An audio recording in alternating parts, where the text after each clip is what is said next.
Welcome to the 11 Warriors show for Friday, August 30th, 2024. I'm Jason Priestis. That's Chris Lauterbach, Kyle Jones. Gentlemen, how are you? One more sleep. Getting close. It's here, man. It's Jeremiah Smith season, man. Named a starter.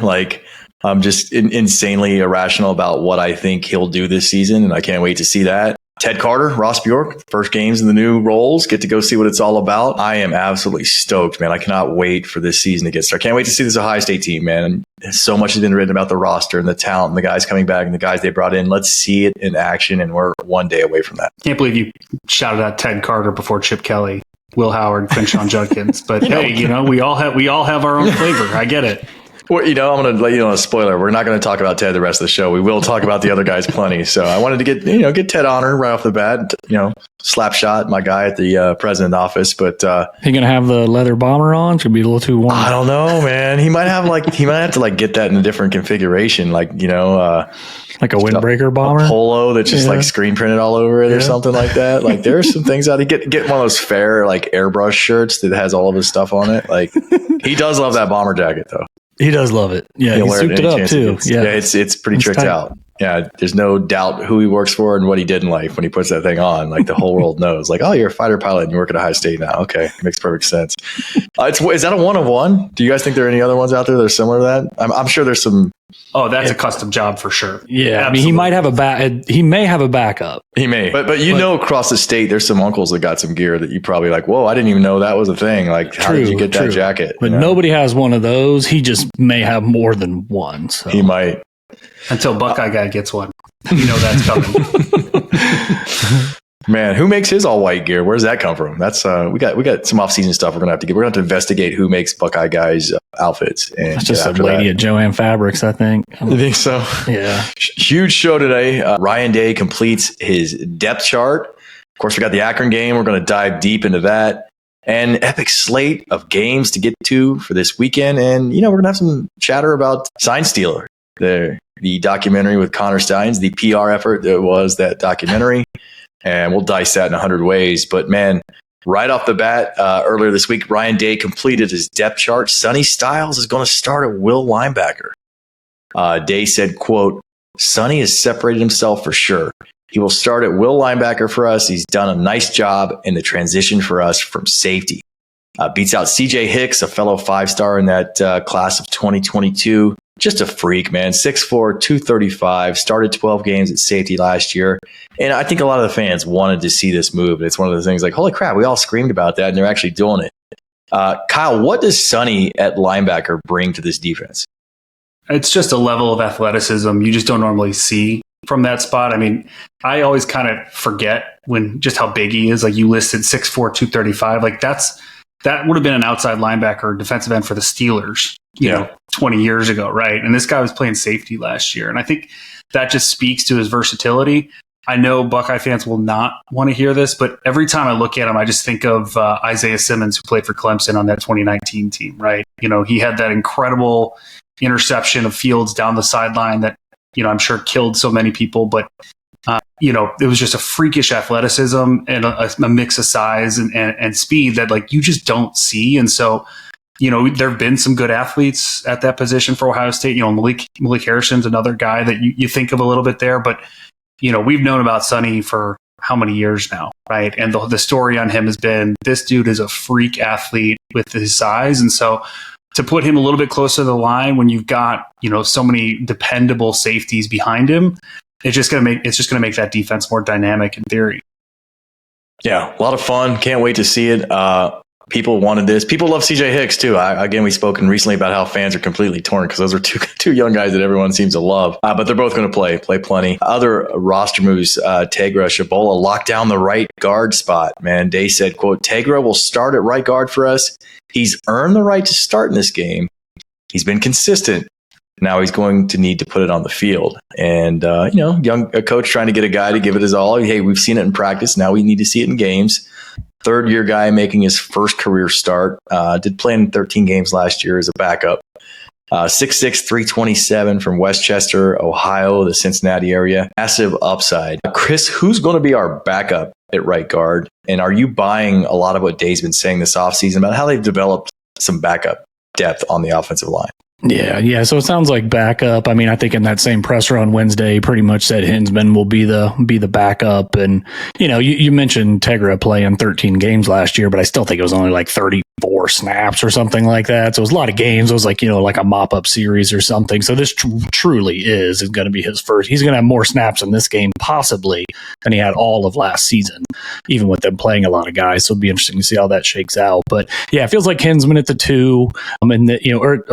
As the second right guard, and probably your second interior lineman, period, right? And then I think you're looking at probably Luke Montgomery, number 3. They've been talking up Austin Sierreveld quite a bit this year, and he's another guy that might give him a little bit along the interior. But it seems to me that whether it's Donovan Jackson or Seth McLaughlin or Tegra, if any of those were to come out in a way where you didn't want them to, right? Not like the repetition or the rotation we're going to see in blowouts. Feels like Hinsman might be that first guy in regardless of which of those 3 positions it is. When you ask about just that depth, I mean, I'm sure it's been built some. I feel like interior, I feel pretty good. Outside, though, I think you still got some questions. Sounds like Zen Mahalski is that third tackle, whether it's left or right tackle. And then that really means, I think, George Fitzpatrick next in line if they weren't going to bump Tegra out. It's interesting because Tegra is going to start at right guard. And a big reason why Tegra would tell you that is because they only had him focus at right guard. But I still wonder if he's not the third best tackle on this team. So especially if he would have had more reps there this year. So be interested, or this spring and fall. So be interesting how it shakes out. But yeah, I feel a little better about the depth. Feel good on the interior, but I think it's a tale of 2 things. On the edges, I'm not quite as confident.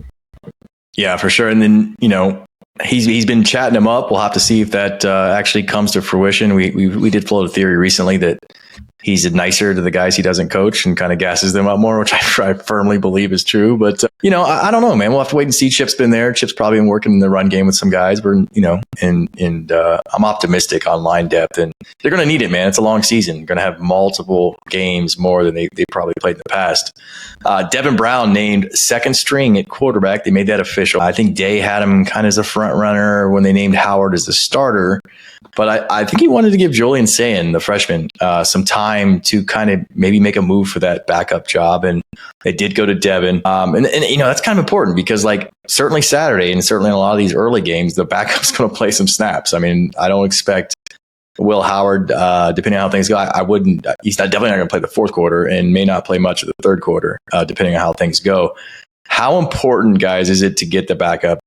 To get kind of someone settled there and have someone that you trust and to get them reps. I mean, I'm not shocked that Devin got the nod early on. I mean, the way this offense is going to work with the amount of playmakers you've got there, hopefully this doesn't ever happen. But say Will Howard does get hurt, you want to have a guy that you can just kind of trust to run the offense, and a guy that already knows the system, knows his way around, knows the guys a little bit better. I mean, he's obviously played at this level, played in the bowl game even for a little bit. So I'm not shocked to hear that they, would defer at least early on to a guy who's just been around, somebody who at least knows where the door is, right? And so, that doesn't shock me for 1 second. I wouldn't be surprised though, and something we'll talk about a little bit more is, they want to get other guys reps, especially with all the changes that are coming in the sport this season, from the way the plays get called in, the amount of huddling we're going to see. I think they want to make sure that Will Howard isn't the only guy that can do that for this team. Because again, if he goes down, you don't want the entire, mission to fall because of one guy just, can't keep things moving. So there's too much talent on this team to rely on one fail point. And that's a great point because I think the staff probably learned a painful lesson last year when in the Cotton Bowl, when it's Lincoln's turn and he looked like he'd never been on the field before. Jeremiah Smith will start. I don't think that's a shock to anyone, but they did make it official. He'll be the first true freshman to start his first game for Ohio State since Denzel Burke in 2021. Denzel's got 35 starts under his belt. Gets 15 more. He starts to maybe get to that. Isn't Fickle have the school record with 50 starts? I believe that's still intact. It could be wrong there. But had it at one time. Yeah. Seems like it's probably still there. I mean, 50 is tough to get to. So for anyone, so it might still be there, and he's got to, play 15 games. He's going to do it and he stays healthy. Return guys. They did name Abuka and Brandon Ennis on punt return, and Jaden Ballard and Carnell Tate at kickoff return. Chris, are you good with those? Do you expect anything this year out of that unit? I expected a little bit, at least not to, meaning that they won't shoot themselves in the foot all the time. I was hoping for even more than that, but Kyle talked me out of that a couple of weeks ago when he, kind of said that, maybe Ohio State special teams will just be, hey, just make sure you don't shoot yourself in the foot and that'll be the ceiling. And I totally get it on like kickoff return, but I was hoping, and I still am hoping that on punt return they might actually try, right? Because last year's punt return was a joke, and that was with Egbuka back there too. It's not just on the return guy, obviously. But I will say this, I'm good with Ennis. I want to see him get touches. I like more of a compact, shifty guy back there, because these days you're going to fair catch anything if you feel like you're going to get, there's a chance you might get laid out. But if there's a chance to return, you think about him in the open field. I really like that. And if that's your number 4 wide receiver, I also like that, to get him some touches. Like Carnell's a little taller, a little leaner, maybe not leaner, but certainly taller. So yeah, I like Ennis for sure on punt return. I hope that he is able to settle in as the guy. Egbuka has been a little injury prone. So other than knowing that he will catch it, back to maybe Jones's point, if all you're trying to do is, hey, we are not returning it, we're going to catch it, then fine, put Egbuka back there. But if you might try to make a play every once in a while, then I'm very comfortable with Ennis. I like it too. I think that, you got Jeremiah, you got Ibuka, you got these guys at the top of the wide receiver heat. Maybe Tate's that third guy out there, but you still love Ennis and you want to get him some chances to make some things happen. This is a great way to do that. Running back coach Carlos Lachlan hasn't decided who's going to get the first snap at running back. That seems like a trivia question or a trivia answer more than anything else. Who got the first snap on that loaded season? Because both guys are going to carry a lot. Day did say that Peoples is going to tote the rock a lot too. We know they love him. Chip Kelly going to be in the press box upstairs, will be the primary comm partner for the quarterbacks with the new helmet communication system that's in place for this team. It's fun to me because, like, in the past, they always demurred on who called plays, and it was perfect because you're not diming anyone out. But now it's like, wow, okay, it's Chip, right? We know Chip's going to be calling most of these, so they better work. Kyle, walk us through why Ohio State has Chip upstairs and what that comm setup will look like in practice. Yeah, I think the biggest difference is that, now there's so many more bodies that they can rely on. That it used to be, hey, do you want them up in the booth because they can see the field? Do you want them on the field because then they're the only ones who can interact with the players? And with the rule changes to unlimited coaches being able to interact with players now, all those analysts, quality control staffers, what have you, which there's a good amount on this staff. You don't have to worry about, is there somebody there to coach up a Will Howard, to say something to the wide receiver group. Obviously they can rely on a Brian Hartline. They can rely on Justin Fry, Keenan Bailey. But, I think, one of the things that Day said this week that I thought was a great point, when you're the play caller and the head coach, and this is something we've talked about with Day for so long, having both duties, you don't always get the chance to regroup, right? And he said, Chip's looking forward for the first time in decades. He's got his desk. He's got his space. He's going to have his tablet. He's going to be able to say another new thing, right? He's going to be able to say, great, what worked? I'm going to go back and just sit there and look at the plays, and I'm going to radio down to my team. I can talk to Will Howard and just be so much more organized with what do you want to do? I think we talk a lot, and it's a thing people talk about with this game of like in-game adjustments. At the college game, it doesn't really happen. It happens a little bit at halftime, but it hasn't historically really happened. You kind of go in with your game plan, and you call what's on your sheet. You don't really have a lot of opportunities.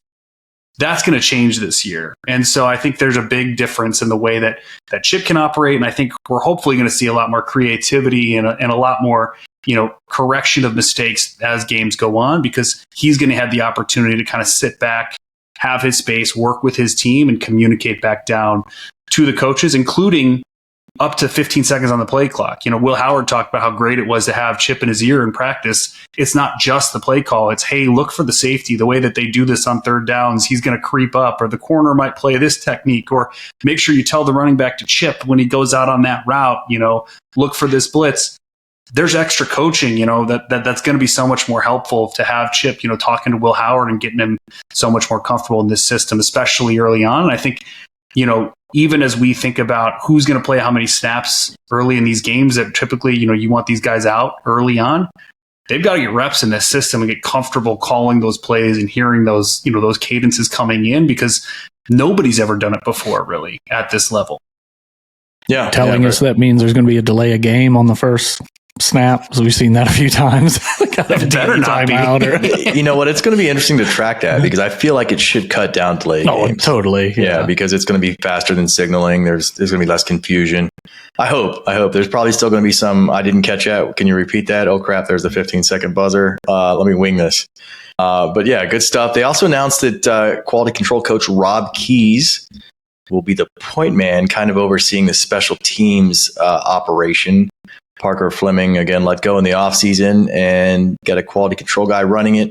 And then they've kind of divvied things out to different assistants on the staff. The punt team is going to go to Matt Guerreri, the safeties coach. Kickoff will go to linebackers coach, James Laurinaitis. And then the return units will be, wide receiver coach Brian Hartline and tight end coach Keenan Bailey kind of running those. Again, interesting. They kind of there's some fans that were so mad at special teams last year. They wrote this stuff down when they saw it. They're like, all right, James, okay, we have a kickoff. I'm going to yell at him, So I don't know. It's interesting. Is this something that is common? I guess it might be because a lot of teams don't have a dedicated special teams coach, but I wonder how much of the divvying up it is.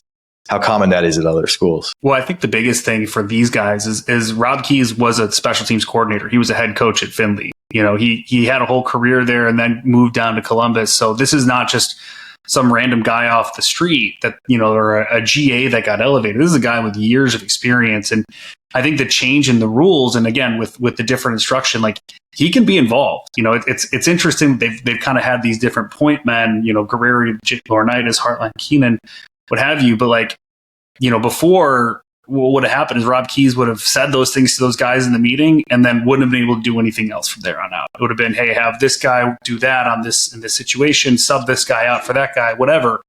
Now he's allowed to be just involved. So Ohio State has a special teams coordinator. I think that's the funniest part about it is everyone got upset that there was a special teams coordinator last year. Hey, we've got a full-time spot going for it, whatever. They've got another one. His name's Rob Keys. It's like that Simpsons meme when Moe's leaving the bar and they're trying to kick him out. And they're like, they just got rid of our special team. No, he's still here. He's being paid. He's a different guy. I think that's the biggest difference is you just have a different guy doing it. Right. But there is a special teams coordinator at Ohio State. And let that be known. That's a good point, man. That's a really good point. Other news from the week, Archie is just getting honored left and right. It's the 50th anniversary of his Heisman run. The school's putting out interviews with him. They've got a really cool logo. Last week, the Rose Bowl unveiled a statue of Archie outside the stadium, which, on the list of honors you can get in life, that's pretty damn big. The Rose Bowl. It's not like some park, it's not Ben Roethlisberger Park in Findlay, Ohio. It's the Rose Bowl, right? And no offense to Ben. He's a baller or whatever. Catching strays today. Wow. I know. Ben just caught one. Well, you got my mind thinking about Findlay. We've been up there before. Tuttle Park Place on campus was renamed Archie Griffin Drive by the university. So that's fun to see. You can see it on the corner near the Blackwell and the Shoe. And later today, man, Ohio State's going to unveil a statue of Griffin at the Horseshoe. And that's long overdue in my book. And I love it too because, man, I love Jesse. But that's a very abstract thing they have going on to honor Jesse. It's not hard, guys. Get a statue of Jesse sprinting. Just give us that. The thing looks it's what is this? It's like the brushstrokes at the airport. What's going on over here? So happy to see that. I know you guys have some thoughts on that as well. Classiest dude there is, right? And Ohio, he is Ohio State. So yeah, they can't honor him enough. They could do this every year and I wouldn't get tired of it personally. The few times I've met him, he's the most genuine, likable, unassuming guy you're ever going to run into. He could dot the I every week. I would be totally cool with it. He is the man. He is Ohio State. And to do it, tracking it, you obviously are going to do it every year. So linking it up with the Heisman and all that, I think it's sweet. I think Saturday, especially for a game like this, it'd make it really special. This loaded Buckeyes team welcomes Akron, the Akron Zips, to the Shoe on Saturday, coached by Joe Moorhead. You guys might remember him for a year or two at Penn State, where he lit their offense on fire, parlayed that to a head coaching job at Mississippi State. Realized how hard it is to win the SEC if you're Mississippi State, and now he's back at Akron. He spent some time there early in his career, but he's 4-20 in 2 seasons there. So his third season. Kickoff's 3:30 CBS broadcast. The line is 48.5 for Ohio State. It opened at 50.5, so some Akron money's flowing in, I guess. Series is 8-1. Akron's only win was 1894. Last played in 2021, the Bucks won 59-7. Worst alum in Akron history. I looked high and low, and usually you can find one for every school. It was serial killer or something. Everyone's got something. I couldn't find any. So I'm going to have to tip my cap. I don't know if you guys have any, but I literally couldn't. I spent some time like, there's no evil people that went to Akron. How is this even possible? Best alum, Jim Tressel, got his master's there. Going to go with him. But for pure undergrad folks, Mary E. Gladwin. I didn't know who she was until recently, but she was a nurse. Her picture's in black and white. She graduated in 1887 from Buckeye, which was Akron at the time. But she served as a nurse in 3 wars and was among the first group of American women to receive the Florence Nightingale Medal. Florence, of course, the famous British wartime nurse. So heck of a nurse, man. I'm glad I learned that, and I'm glad I'm able to share that with you guys. But Akron, again, 2-10 for 2 straight seasons under Moorhead. Last year, though, they did have losses in overtime, double overtime, and quadruple overtime. Indiana was a 2-point overtime loss. And they're close, man. They're close. They're very close to being 5, and I guess that's 5-7, but not quite. 2-10 again. Looking at some key stats. 33rd. That's Akron's rank out of 134 in Bill Connolly's SP plus rankings. Fun one that Andy Anders, an 11 Warriors writer, unearthed earlier this week. Akron's leading returning rusher had 14 yards last season. And that's hard. You talk about these things that are hard to do. Like, that's hard to do, to have your leading returning running back have 4. Like, that's like fall forward 4 times. You can get that usually. Ohio State, 3rd in tackles for loss per game last season. We talked recently about how important havoc was going to be for a loaded defense that really didn't get enough sacks, didn't get enough TFLs, only had 7 interceptions last season. Kyle, how much havoc are you expecting Saturday and throughout the rest of the season? Yeah, I think havoc, and just for those unfamiliar, havoc's negative plays, so tackles for loss, which sacks fall under. That's interceptions, turnovers, and deflected passes, right? So it's all the really bad outcomes for an offense when you think about it. And if you're just being a passive defense that's sitting back, yeah, Ohio State could absolutely do that with this team, be super conservative, sit in a base shell and not show anything. But I think they want to build a mentality of being more aggressive. This is, if you're going to come out of that, shell that we saw last year, it was a little bit too conservative. It couldn't create those big plays when they needed to. This is a great opportunity to build that confidence, really, and kind of get those guys believing they can do it. Doesn't mean you have to do it the whole game, and you're sending pressure in the 4th quarter when the game's way out of reach. But I wouldn't be surprised if early on, Ben Finley, the quarterback for Akron's, wondering, what the heck am I seeing here? He's getting guys in his face all day. I wouldn't be shocked if, especially at least when the first unit's out there, that they're going to play real aggressive, put this one to bed early, put a couple plays in their back pocket that they can say, yep, this is who we are. Because you can build off of that moving forward. It's really hard to say, hey, we're going to Oregon in October. We played 5 games. We haven't really shown much. We don't know. We think we can get there. If they know they can get there, they're going to have a different swagger, and they're going to be able to create those plays when they need to. And I think that attitude adjustment's a huge part of it. Definitely encouraging for fans listening and fans like us, because that's something they need to crank up. Another key stat, Ryan Day 6-0 in season openers at Ohio State with an average win margin of around 25 a game. For those of you looking at that spread and saying, man, 48.5 seems like a lot. 2018, man, not too long ago, he hung 77 points and 721 yards on poor Oregon State. We all remember that fondly. What to watch in this one? What to watch for? We got Chip Kelly and Ryan Day have been in the lab all spring and summer. Day has his dude at his side, man, a guy he trusts more than almost anyone in the world. 2 great offensive minds, so something good is going to come out of this, man. Just it has to. Two idea machines just competing and throwing stuff out at each other and say, what about this? What about this? Chris, what do you think we'll see in terms of quarterback runs or read options, kind of from Chip's influence? Yeah, I think it'll certainly be a part of the offense. I think Dave even talked about it on Wednesday this week. I think he kind of compared how they plan to use Howard similar to how they use Justin Fields. So we'll see if that truly comes to fruition. And in week 1, who knows, right? Because it's not like Howard's going to play 4 quarters, and you certainly aren't going to show everything against Akron. Even if you wanted to, you probably only have so much installed at this point. But if we take that at face value and say similar to Fields and just extrapolate that out a little bit, thinking about a season, looked it up. In 2019 and 2020, Fields, obviously 2020 was an abbreviated season, but basically averaged about 10 carries a game for about 40 yards. So if, on Saturday, Howard carries it, 6 or 7 times in the first half. I think that'd probably be a lot. But if I was guessing, I think it'd be somewhere in that 5 to 7 range. On true, and I'm talking like true runs, not like scrambles, but read options or design play where he's going to keep it. You're only going to put him in harm's way so much against Akron, but I do think because it'll be an integral part of the offense that you're going to see some of that for sure. Obviously, Kyle, you're the film guru, so I'm curious to your thoughts. But I think we'll see less than 10 because of just how long Howard's going to be in the game. But I'm guessing we'll see greater than 5. Yeah, I think we're going to see some just interesting wrinkles just to put on the tape.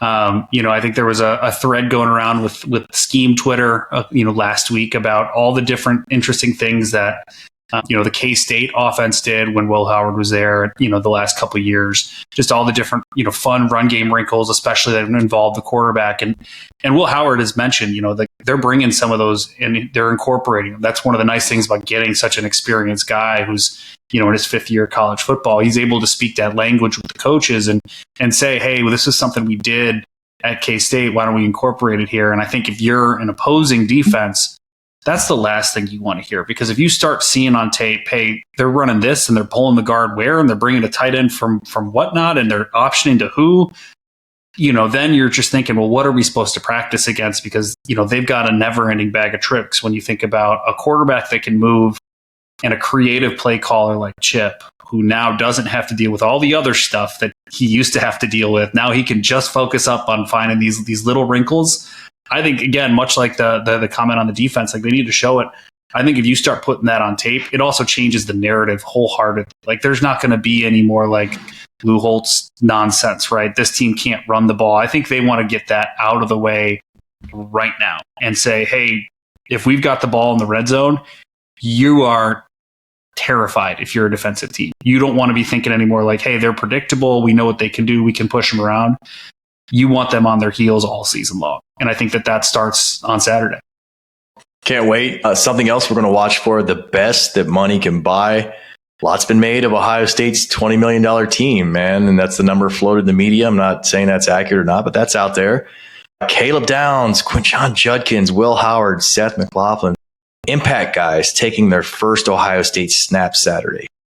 I took a look. It was in Ohio State's game notes for this week. Most passing yards in a first Ohio State start. And McCord has it for 319, and it's against Akron in 2021. Teens, would any of us be surprised if Howard throws for 320 on Saturday? I mean, probably not, but it's not going to be a surprise either. Get further down that list, 5th place, Cardell Jones, 257, that Wisconsin Big Ten championship game. 257 is attainable. He could easily throw for 280, 290, 270, maybe top 3. So there's a good chance Will Howard, if he has the game he wants to have, puts himself on this list of Ohio State quarterbacks making their start in what they did through the air. Likewise, man, you got some guys on the team that are young, and they're part of that great class that came in. Jeremiah Smith, Julian Sang, Edric Houston, James Peoples, Jalen McClain, among a talented group of freshmen seeing action for the first time. We'll be on the field in some capacity on Saturday. And again, looking at some of these records they put out, receiving yards in a season by a true freshman. Chris Carter has it with 648 in 1984. David Boston's in second with 450 in 1996. And then Garrett Wilson had 432 in 2019. And then you go down the list. I think that Jeremiah could easily top Carter's 648 yards in the season. Chris, am I alone there? I know Kyle's got some strong thoughts on this. No, I mean, I'm assuming he's going to do significantly more than that. I mean, hell, he might break 648 by mid-November. I've got him for, at least 800 this year personally, but I know freshmen don't always do that, obviously, from looking at, from what you just rattled off, but this is just not an ordinary dude. Or a team. Yeah, I think the ordinary team thing is the issue here for me. That's just a lot of touches on a team where you've got a lot of touches to spread around, right? You've got Ibuka, you've got Carnell Tate, you've got Ennis, who we just talked about. And then you've got, by the way, those 2 running backs who I think Ryan Day and Chip Kelly would love nothing more than to have 2,000-yard rushers and just to absolutely pound the ball every game. right? And so I think especially too, when you look at the schedule and the first month of the season, there probably won't be too many tests. Probably get out to some early leads. You're going to see a lot of second halves where they're just handing the ball off. And that's, if nothing else, that's going to affect the stats for these guys. And, some of those guys, the thoughts I was telling Jason when he shared this list with me was like, hey, Chris Carter, 1984, Ohio State lost 3 games. Ted Ginn Jr. in 2004 is in 4th place. That team lost 4 games. Devin Smith's in 5th place. That team lost 7 games. And so, when freshmen are getting the ball, it's usually because the rest of the roster isn't working as well as you want it to be, no matter how talented they are. This should not be one of those teams where they're going, hey, the best options are the young guy who just got here. Granted, there's a Mo Claret, lesson to be learned in there that I'm happy to take back, but that's at a different spot. And so, that's all I'm saying is, there's just a lot of touches to go around, and you don't need to force feed an 18-year-old who just got there. That's fair. I still think, Chris, I'm with you at 800 something, maybe make an outside shot at 1,000. I think he's that good. And how much of a factor is, I hear everything you're saying, right? But like Travion, Judkins, they only got 1 year left anyway. They can't leave if they're unhappy with how many touches they got. Not that would even be the case, but I just feel like there's still got to be some, and I think it'll happen naturally. I don't think they'll have to force it personally, but you still got to make sure he's getting his run, getting his touches, right? Not only do you want him to stay, but you also, I guess, date and pay for him personally, but there's a lot of money that he's getting paid to produce starting right now from at least my opinion. Yeah, and you got to consider the head coach too. Kyle, I'm with you. I think he would love to have 2 guys get 1,000. He could just flaunt that because he wants that, I think. But he also it's like you're playing Madden. You're like, man, I want to dial this bomb up so bad. That's going through his mind the entire game. He's like, he knows he's got toys. He's gonna chuck it, man. He's still gonna chuck it. In the matchup games, I'm all in on that, right? I think, you're gonna. What do you hate to tell you, right? There's still bad things that can happen when you put the ball in the air, right? So I think you're going to want to try to ride those runners in those matchup games for sure, especially if you feel like it's working, right? Like the object is to win the game, not win the game by 100. So I could see that happening in those games, but some of these ones where it's going to be a route and you want to get these guys work and you got to keep them engaged. I just feel like he's going to have some big games in some of these. He might be great in the big games too. Don't get me wrong, but I feel like they're going to try to let him eat in some of these other ones. Yeah, for sure. Linebacker snaps and rotation, another thing we're going to be watching for on Saturday. I got Sonny Styles, CJ Hicks, and Cody Simon all at the kind of Will and Mike spots, and the coaches will tell you each guy can play everywhere and whatnot. This is interesting. Day said Sonny seized the Will spot and earned the right to start. The same night at media, Knowles was saying, Hicks was basically first string and that the trio are interchangeable at Mike and Will and should all play, quote, equally. Is that, Kyle, is that Jim Knowles being nice to a guy that maybe a little bit heartbroken after losing the starting spot to one of his classmates? Or is that, how do you kind of see this shaking out? Well, I think what I'm hoping happens is that there's an NFL embrace to personnel, right? Which is, we're going to have a third down passing situation linebacker. And as good as Cody Simon's looked, by all accounts, everyone believes CJ Hicks is a more athletic guy. We talked about Sonny, so, you would imagine he's going to be in their passing situations. But, is there a world where you start to figure out who are the guys on first and second down, who's the guy on third down? The thing I'm most concerned about, candidly, is everything I talked about earlier on with, the helmet radios and being able to go into the quarterbacks. That's going to be great for offenses. It's going to be awful for defenses because they are in so much less control. The offense can dictate when they can and can't huddle. They can't rely on being able to line up every play. I know, there's certain defensive coordinators who said, we're not changing anything because I can't trust my guys to huddle up. Because if we huddle up, we're screwed. The offense is going to run to the line and snap the ball. So I think life's going to be real tough for defenses. And when you're thinking about there's one guy with the green dot who's getting Jim Knowles in his ear, they got to figure out what that looks like and get them comfortable. And so, Simon's been the guy wearing it in practice, but if he's coming off on third down, are they putting somebody else in? Right. And so I think those are the questions that they've got to figure out in the first month of who are those guys? Who's that green dot? Who's the one that stays on the field every play that they can rely on to communicate? And that's going to be an interesting thing to see play out over the next month. Yeah, it certainly will. Some big questions about this game. First up for you guys, what does a perfect game look like for Ohio State? in your eyes? I'll give that one a shot. I think no offensive turnovers has to happen for it to be a perfect game. I think the defense has to force some turnovers. Kyle, you broke it down, Havoc. We talked about it a bunch last week. Like, they exchanged making sure they didn't give up big plays for really being the aggressor. And I think now it would be okay. Yeah, I don't want to say overcorrect, but can we still limit that and be more aggressive? So I would want to see a couple turnovers for sure. If not, however many TFLs kind of thing. I would also want to see Howard. I'd say no interceptions. Obviously, we're saying no turnovers, and that has to happen. But for him specifically, what does he look like? Is he completing, against this team, 70% of his passes, something like that? I want to see something good from him. And then maybe most important of all, perfect game is no injuries, right? Like everything has to go well, where this is a game you could win probably with your third teamers. So knowing you got to get everybody out there, make sure nobody gets hurt. So those are kind of the four things for me that if you're going to dial up perfection, those four things have to be in the conversation. Outstanding. Kyle, what player, looking ahead, do you think you'll leave Saturday most impressed with? I think it'll be one of the running backs.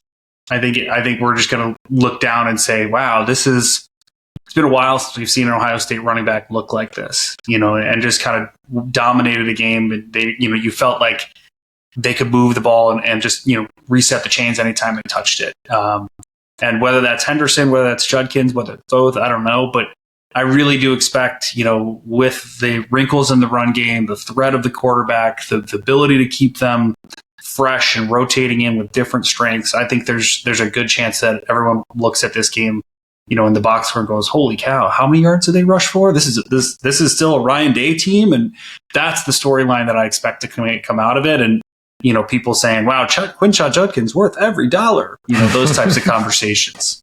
Yeah, well said. I think a lot of fans would love that too, because they know that the guy can pass. They know the passing game is going to be fine, but if he goes out there and just thuds dudes with a run game, I think people are going to be jazzed.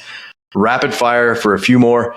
The line is 48.5. Does Ohio State cover? I think I turned in 56-3, so definitely a cover. I'm going to say no, if only because I think Ohio State and Day tends to take his foot off the pedal a little bit more against the in-state teams, doesn't try to embarrass them as much, pulls the first stringers early.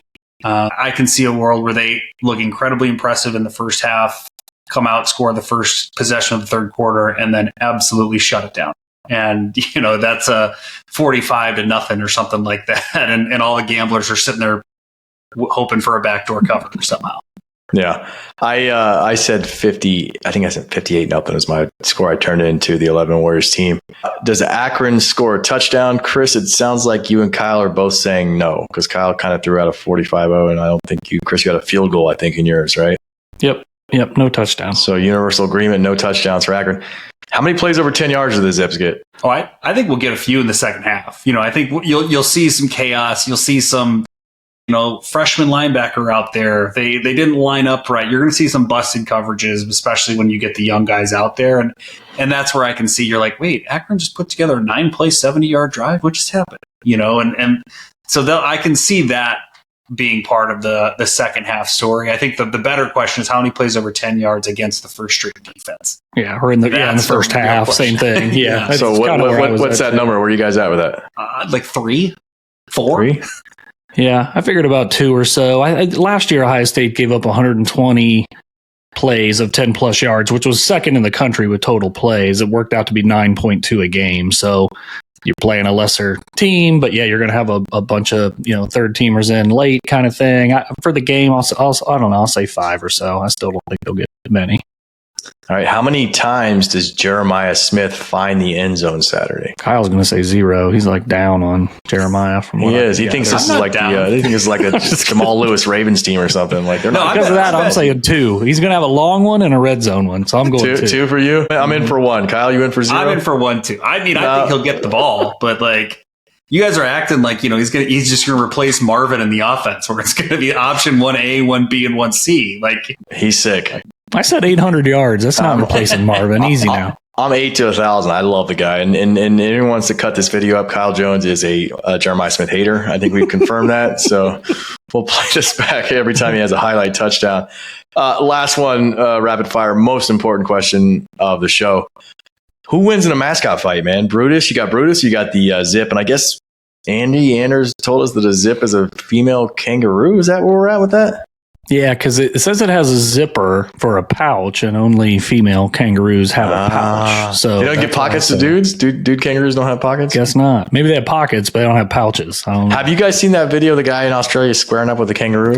That's why I'm taking, I think Bruce would get his ass kicked by most mascots, but I definitely think this kangaroo would be punching his big head repeatedly. They're like jacked, man. Knock him like out. This thing was like trying to drown his dog. It they're was like squared up. Yeah, like he punched it and he like looked at him like, man, I just got punched by a human. You could see it processing that. Like it's all yoked up. The arms are all veiny. Like, I guess their claws will just shred you. Like if I ever had to fight a kangaroo, I'm out of there, man. No way. Mm-hmm. Well, we're talking about the mascots though, because that mascot's a giant. But we're talking about like their actual Ohio State's in a handicap. But like, when they play the Badgers, we're actually talking about a real badger, not like poisonous nut. That kangaroo's going to eat the nut. It's a long game. I think this is pretty simple. We come out the other side in feces and live to fight another day. Is that where you're going with this? It's Iowa football over here. Just, possession. The circle of life. The circle of life. Yeah. It's field position and special teams. That's why we're winning games here. All right. I can appreciate that. Netflix news dropped this week. It was, was it Tuesday? That the day it came out? Tuesday, Sign Stealer, the documentary about Connor Stalions and the massive cheating operation that will haunt the University of Michigan until the end of time, aired on Netflix. And much like some of their other docs that kind of deal with things like this, I think Anna Delvey, that New Yorker that like conned everyone out of money, they paid her in advance and she basically lied and said whatever she wanted to for 2 hours on the camera. I felt like we got some of that. Quick shout out to Brohio, 11 Warriors commenter and crack researcher. The outfit was a little interesting. The shades, the scarf, the hat. But my guy is very big on remaining anonymous, and credit to some of the work he's done, because Nicole Auerbach referenced like how like you would read stuff in forums and it was the craziest shit in the world. And they're like, wow, that actually happened. That was actually true. What are your thoughts on the documentary? I know it's still fresh and I'm sure everyone's watched it. I mean, it was just bizarre. Honestly, like the whole thing is just it was just a strange way to look at it. Not just to hear him speak about his brothers, even though he's acting like he's a coach, but like these are his brothers, but they're players. And, it was just weird, man. Like he's a weird guy who clearly like went too far with his obsession, but also the plausibility of the stories just like doesn't match up. Like I couldn't get past like a lot of other people. In one scene, he's talking about how he can memorize thousands of signals, instantly just by watching the TV tape. And yet, when they ask, "Do you remember going to this specific game?" "Oh, I don't recall." Like, come on, man! It's just look. It's not the first Netflix doc like this. If anybody watched the Tebow, it's about Florida, but it was the Tebow. Yeah. It was the Tebow propaganda, in that one. And so it's very similar. This was not necessarily a journalistic integrity type of documentary here. That's for sure. I love the part too, where like, of course they have, Nicole Auerbach, a Michigan grad, Dan Wetzel, a Michigan fan. And that's not to say these people don't do great work. They do. But like the whole deck was stacked in Michigan's favor, and they had the one Ohio State guy wearing like incognito gear. You had Connor's attorney just casually saying Ohio State hacked his email with no proof whatsoever, which is ridiculous. Like, the Portnoy from Barstool, the craziest Michigan fan, completely level-headed dude. Yeah, would never lie for his team or anything like that. Basically saying Connor told him he was at CMU on the sideline, so that was fun. But what struck me too, Jones, and you brought it up, is like, as a little kid, he wanted to be Michigan's coach. And that's weird as hell to me, because when you're little, you want to be on the team. And only when those dreams die, you say, okay, maybe I can coach. I'm not fast enough. I'm not tall enough. Okay, I coach. At like 4, he's wearing a headset. Man, he's got the dry erase board out. That's some weird shit. Bizarre dude. You hit it. I don't, the whole thing to me was, I had low expectations, and it was, it did not even reach those low expectations. It was, hey, let's bring in a bunch of folks that are Michigan sympathizers, and Michigan fans are like thinking this is the greatest thing. But if it was the flip and Ohio State does one, and you got Herbie on there, and you've got Galloway on there, and you got Roberts, so that's basically what it was. Yeah. And it's like, we're supposed to take this at face value. And again, that's not a knock on those guys either, but you're still fans at heart, and nothing came out of that was useful to me at all, other than the only way you believe that Harbaugh didn't know about this is because you just refuse to believe it because you're a Michigan fan. Yeah. I mean, there's a good argument that they're just muddying the waters. This is a control freak. Every head coach is, every good head coach, and I think he is a good head coach. I mean, Harbaugh's a good coach. No way they don't know everything that's going on. No way who's this guy standing behind me making all these hand motions, and now the players on the field are reacting to it. That never crosses his mind. I mean, it's a joke. The whole thing is They gave him a game ball. For Iowa, They gave him a game ball. Yeah. Don't get a big head, Connor. Was that for laying out the pylons in practice? It's so dumb. So don't get a big head, Connor. I wonder why you'd say that. It's certainly because, like most of those guys, he was laid like flags out and pylons for drills. Right. Like you can't get a big head from that. It doesn't match. It doesn't match up. Dumb. To me, the story until the end of time, I thought the Detroit News reporter, he was pretty neutral. I'll give that guy some credit. I forget the gentleman's name, but he nailed it. He said, this is a great Michigan team, but until the end of time, they're going to talk about Connor Stalions with this team. And that's on point, man. Like, to me, the Jim Harbaugh story is this and will always be this. Mm-hmm. He lost 3 or more games in each of his first 6 seasons in Ann Arbor. Went 0-5 to start against Ohio State.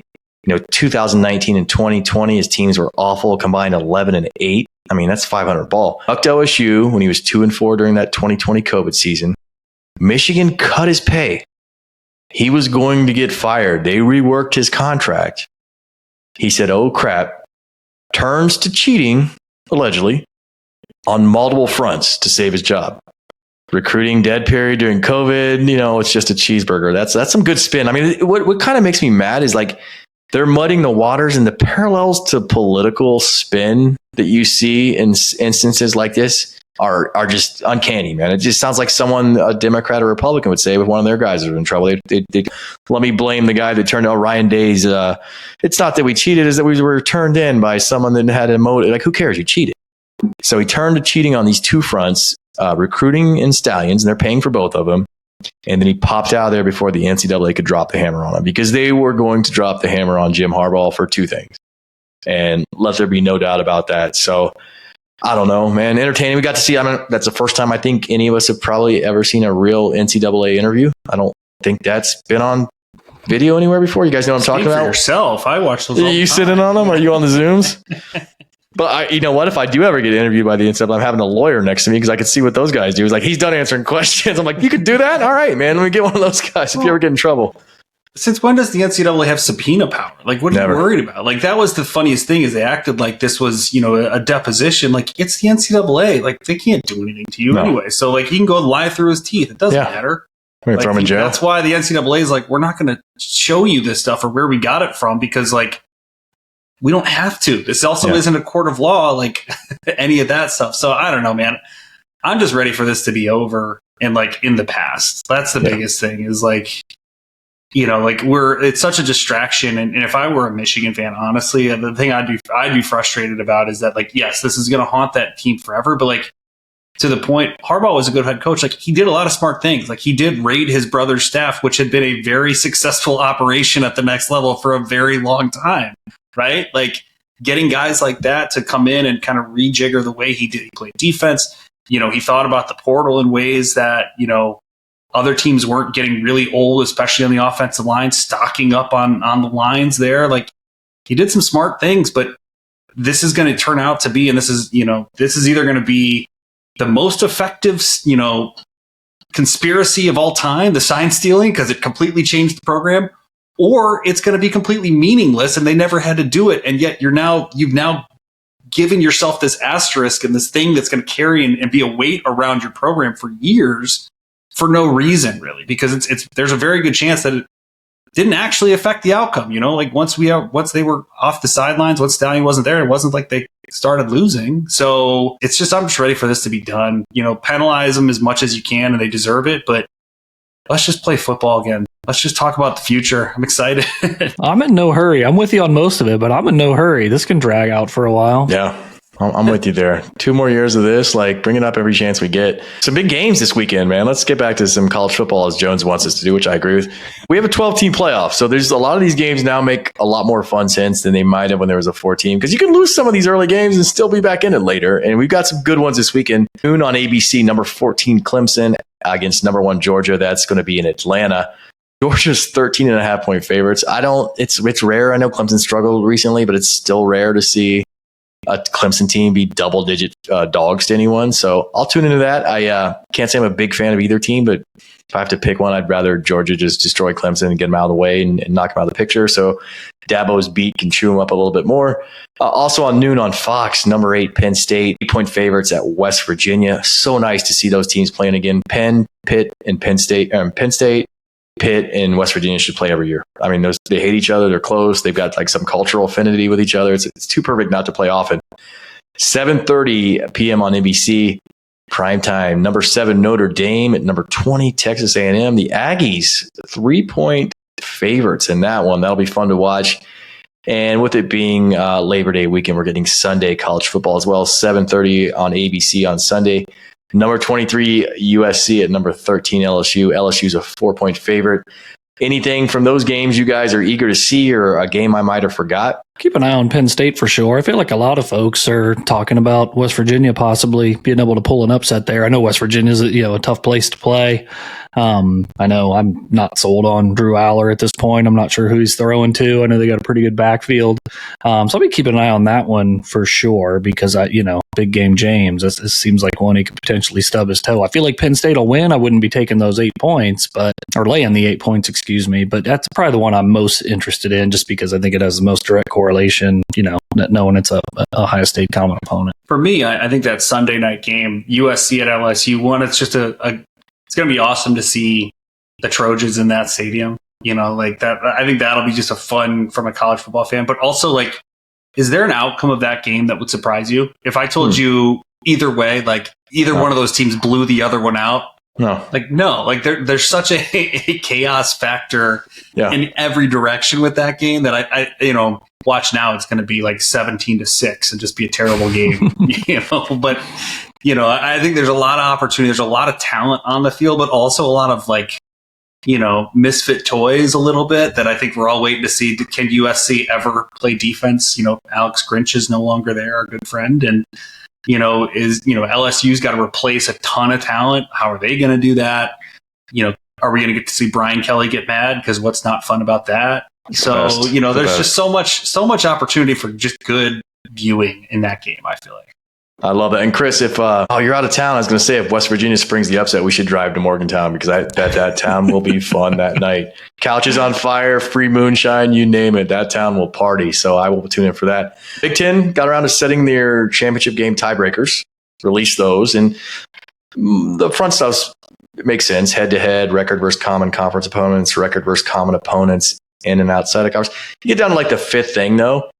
Sports Source Analytics team rating score metric. And I remember like Sports Source Analytics, they're like, hey, follow us on Twitter if you can. We love your work. And it's like, now they're like the fifth, right? Could you imagine like your team gets held out of that game because Sports Source Analytics has another team? I would be, wow. I mean, it's better than a random draw. Maybe it's not. Maybe it's not better. I mean, what would you rather have, a random draw or Sports Source's team rating score deciding if you get in that game? I mean, we used to do this to decide who would play in the national championship, and we hated it. We hated it. The Sagarin score, whatever. It's the fifth tiebreaker. Like at a certain point, if that's the thing that makes you decide that, like, you know what, a random draw is not the way to go because it's the only thing we've got left in the bag, then like, that's fine. It's like the emergency goalie in a hockey team where they're like, they're going to get the extra practice guy to just go out there and get in the way of pucks. Like this has a little bit of that feel. We should sub it out for what we were talking about earlier. It could be worst alum. Mascot fight? Worst alum fight? Actually, or mascot fight. Have the mascots have like a 10-round fight? Yeah. And maybe worst alum is like literally like if you have the worst alum, then you actually advance. They're like, Jeff Dahmer. Oh, guys can't get in, man. Well, they got the Unabomber. Hold on now. Right. We got to sit down and think about this. If you can't rate it, then it goes to the random draw, I guess, right? We're just subbing it out. Had a fun show, man. Thanks for tuning in. Make sure you like and subscribe and tell your friends how smart we are and how much we know about Ohio State football and to tune in. But let's end it with some fun because, Chris, we used to do this in the radio. We had the radio show on The Fan. And we had a segment in the offseason, but we're going to do it all the time because it's so fun. It's called What's Your Price? And the premise is, short of like committing a crime that hurts someone else, everything in life has a price. Maybe a lot of money, maybe $100, maybe $20, maybe 2 million, maybe 40 million. But everything has a price. And each week we're going to ask a question and kind of see what, everyone's price is for something. And with season kicking off and the tailgate scene, as amazing as that is, and the food and all the pageantry and your friends and everyone wearing cool red gear, scarlet gear, I should say. You got the Porta-Johns, right? We've all had a Porta-John tailgate experience. If you're lucky, you've only ever had to pee in them. And I think I'm pretty sure that's my life into this, but I'm just checking to think I've ever did. I'm pretty sure I'm pee only in Porta-Johns because that's key. That's key. Never like a festival or something? No, I don't think so. I'm in here, brother. I have on a plane, but I haven't in a Porta-John. In the air, you got to go. You're like, all right, I'm going to go number 2 on this plane. You've had to do it. So these all have, the Porta-Johns now are amazing. They weren't like when we were kids. They got like separate urinals to the side now, which make it way easier. So the seats are maybe a little cleaner, but it's still, if you look down in the toilet seat, it's pretty nasty down there, right? You've all looked at me, you're curious, like, what's that look like? I don't know. I did that, right? And there's a beer can in there. There's a half-eaten sandwich. There's feces. Pair of underwear. It's just stuff, pair of underwear. Someone's hat. Like, it's just like, ugh. Like sewer personified, basically. So this week's question, how much to stick your arm down to the elbow in a highly trafficked Porta-John off of Lane Avenue to Tailgate? Noon start, 3:30 start. This is let's assume this weekend. Let's assume a 3:30 start. So at 3:25, you got to stick your hand down to the elbow in the Porta-John. Is it going to be hot? What's the high temperature? It's going to be warm. Yeah, it'll be in the 80s on Saturday. Marinate in there a little bit. Yeah. So, there's a price. I don't think this is something any of us want to do, right? I mean, we'd be a little weird if we wanted to do this. I don't think anyone's going to say the price is free or that we would pay for the opportunity to do it. So that's all right. This is the last show you're doing with us. Thank you for that. No. But like, what's your price? What's your price? And I know we're older gentlemen. Like my price at 19 is a lot less than my price at my age right now. I can tell you that. Like way less. Like I might do it for $30 if I'm 19, but now how long you sticking your hand in there for? Just got to get it down the elbow, a nice little down there and then up, Just down and up, down and to the right, right?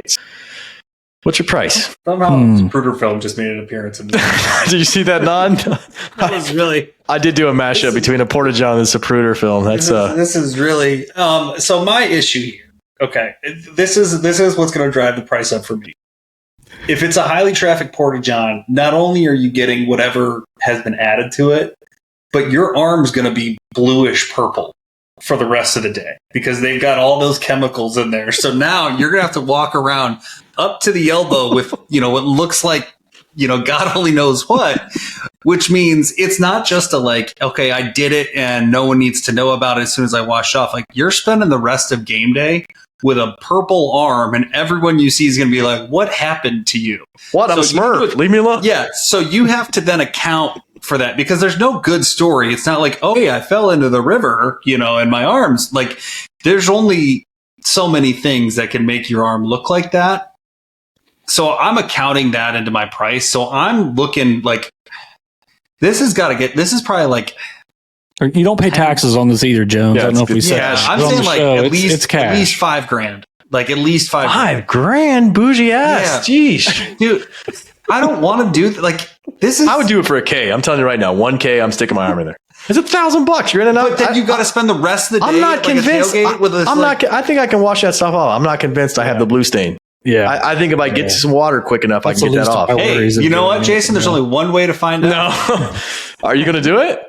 No, you're the one who's convinced you can get it off. So. Kyle, you bring $1,000 to the game, I'll do it. All right, I'll make you that promise. But you're at 5,000. Chris, what about you? Gosh, man, Jones is he's a luxurious life, man. Chris, what about you? Yeah, I felt like I was in the same ballpark. I feel like it's probably going to be $5,000. $5,000. You wouldn't do it for $1,000, man. Okay, what about 19-year-old you? What's that price at 19? Like $300. Is it a case of Keystone Light? Yeah. Probably $100. I would have done it and some 40s and some Taco Bell. I'll do it. And you say 5,000 sober, but if you're at a tailgate and you have about 6 or 7 or 8 beers in you, maybe that number comes down a little bit. 2,500, maybe 2,500. I don't know. Is anybody taking a picture of this? Like, is it being filmed? Like, here's the other thing. Do I know which Porta-John we're going into, or is this just like you're Varsity picking club. out of the lineup here. Yeah, it's random. And you're telling me it's number 7, and I don't have any idea what's behind door number 7. I mean, You know what I mean? are any of them good? Like, is there one that hasn't been used at all? You get like the rich alum who's got like their own porta john in the parking lot. It's not as heavily trafficked. Yeah, I got you. The tailgate, yeah. Definitely less juices in there. Yeah, exactly. Much less use. Like, then I'm much more like, okay, let's drop the price a little bit. But if you're saying like, hey, I'm picking one of the random ones at Varsity Club. This is a dirty one. Yeah. Imagine the nastiest one you can imagine. No thanks. Almost overflowing. So you don't have to dip your hand far. Yeah, and your other hand's going to get wet from like having to hold on. So you're going to have stuff on this hand, and this arm's going to be cooked. So yeah. There's going to be no hand sanitizer in there either. We all know it. It's going to be 5,000. All right. Well, anyone listening, if you want to do a GoFundMe, I think we can. So 1,000 your number, just so we're clear. I think I'd do it. You going to bring me $1,000? I mean, we could crowdsource this for sure. I would definitely do it for $1,000. I would let you film it, and then I would have $1,000. I think we're going to the Western. I'm stingy. Kentucky I don't even go to. right? Yeah, I don't even go to Vegas. GoFundMe going, Kyle. Guys, I don't even go to Vegas anymore because I hate losing money. Like, I'd stopped going to Vegas years ago because I get so mad when I lose at the tables. Like, $1,000, like I'll absolutely do that for $1,000. That's how important that money is to me. Well, let's follow this up. Let's get some readers. Let's start a message thread. Sounds like Western Michigan game. We've got a couple weeks. Let's All right. You guys raise the money. You can film it, man. We'll put a front page article on 11 Lawyers talking about my plight and my story. And then I'm going to show you, Kyle, how quickly the blue purple stuff comes off. And I'm going to be in the stadium waving $1,000 around. I'll probably buy like a Joey Bosa signed helmet from that guy that sells them outside of like 15A. Thanks, guys. Waving that blue arm around. No way. It's going to be amazing. I'm actually going to pull something out of there and give it to one of you guys too. Please don't. Need a tissue? Yeah. Well, hey, man, this is so much fun. Thanks for joining us. And be sure to tune in to us every Friday as the season goes, because we're going to break all these games down and you get to laugh at some of our predictions. But had a blast, as always. Be good to each other. Take care of each other. Go Bucs.